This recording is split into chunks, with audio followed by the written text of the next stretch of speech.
Hello दोस्तों, नमस्कार। मेरा नाम बिमला पाल। मेरे YouTube channel video with Bimla पर आप सभी लोगों का बहुत बहुत स्वागत है। दोस्तों, और बताइए, आप लोग कैसे हैं? उम्मीद करती हूँ कि आप लोग ठीक होंगे, स्वस्थ होंगे।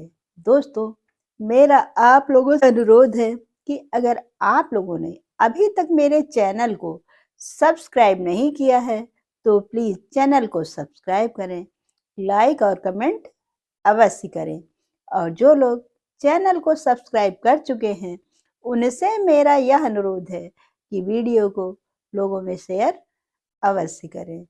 दोस्तों, आज हम फिर आए हुए हैं अपने चैनल पर एक नई कहानी के साथ में। तो चलिए हम सुनाते हैं आप लोगों को कहानी।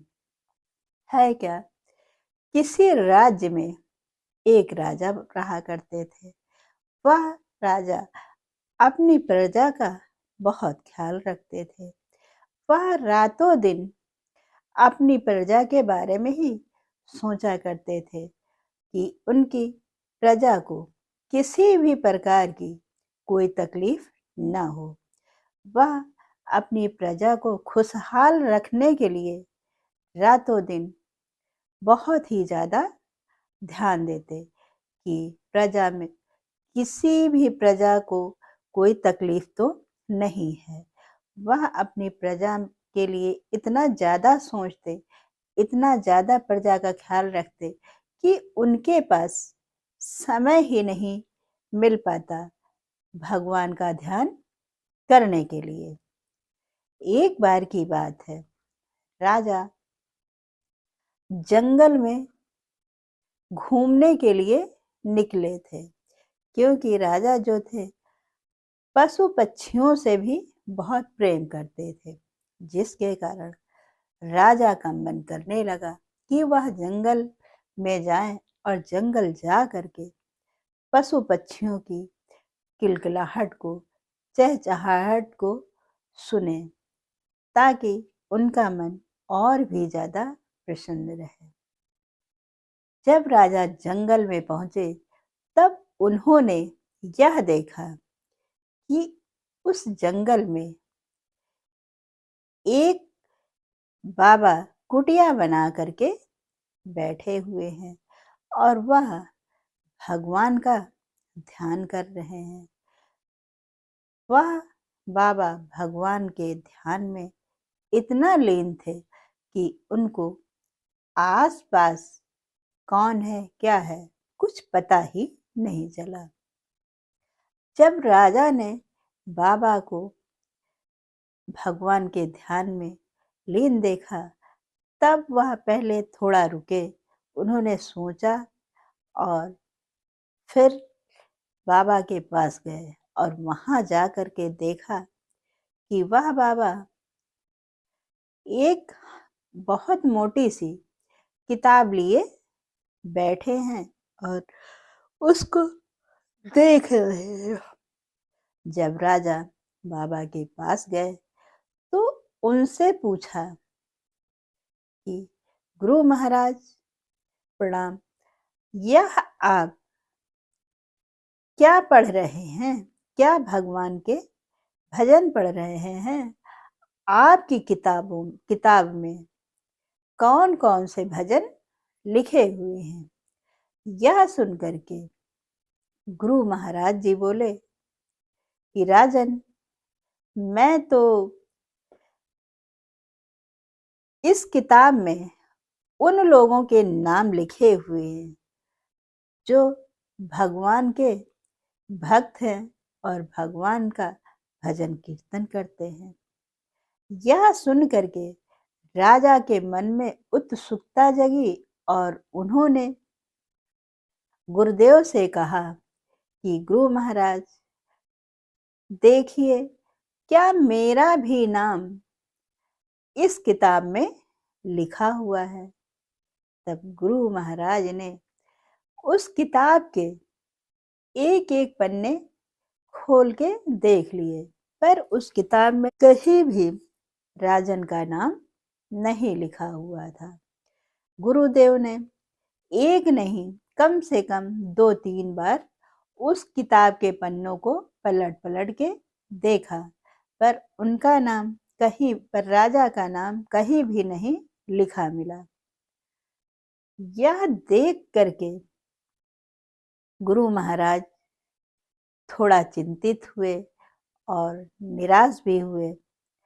तब राजा ने कहा, गुरुदेव, आप निराश मत होइए, क्योंकि मैं तो अपनी प्रजा की देखभाल में, प्रजा की सेवा में इतना ज़्यादा व्यस्त रहता हूँ कि मुझको भगवान का भजन करने के लिए समय ही नहीं मिल पाता है।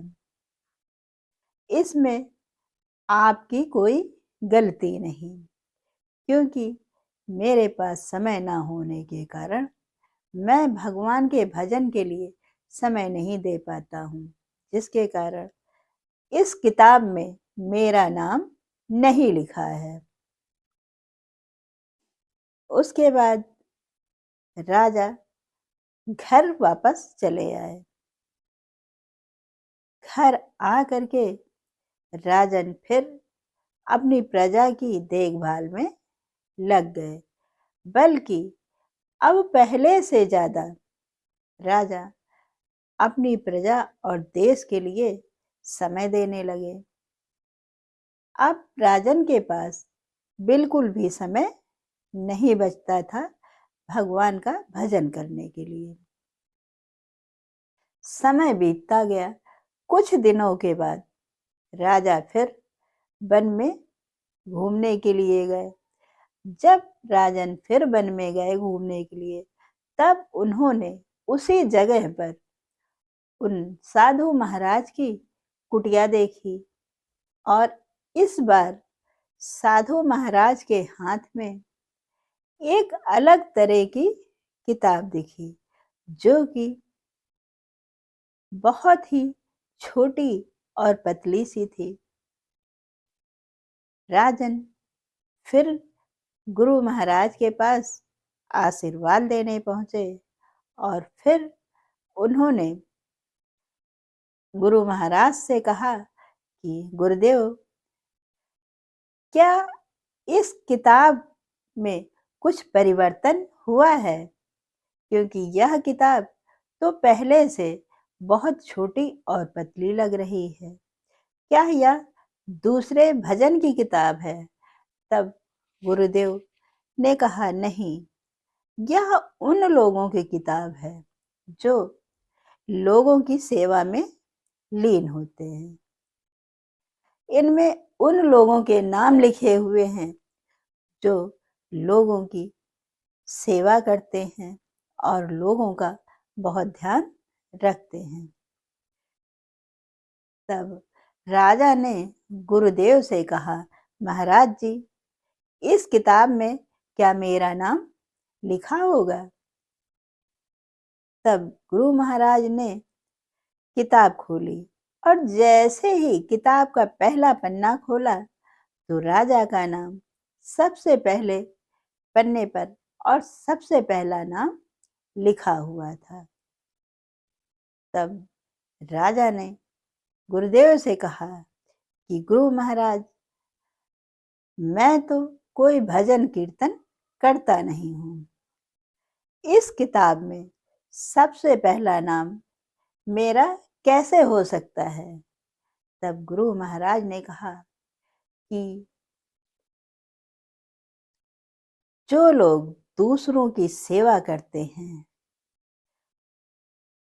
यह उन लोगों के नाम की किताब है, और अपनी प्रजा एवं दूसरों की सेवा करना तो बहुत ही बड़ा ईश्वर प्रेम हुआ है।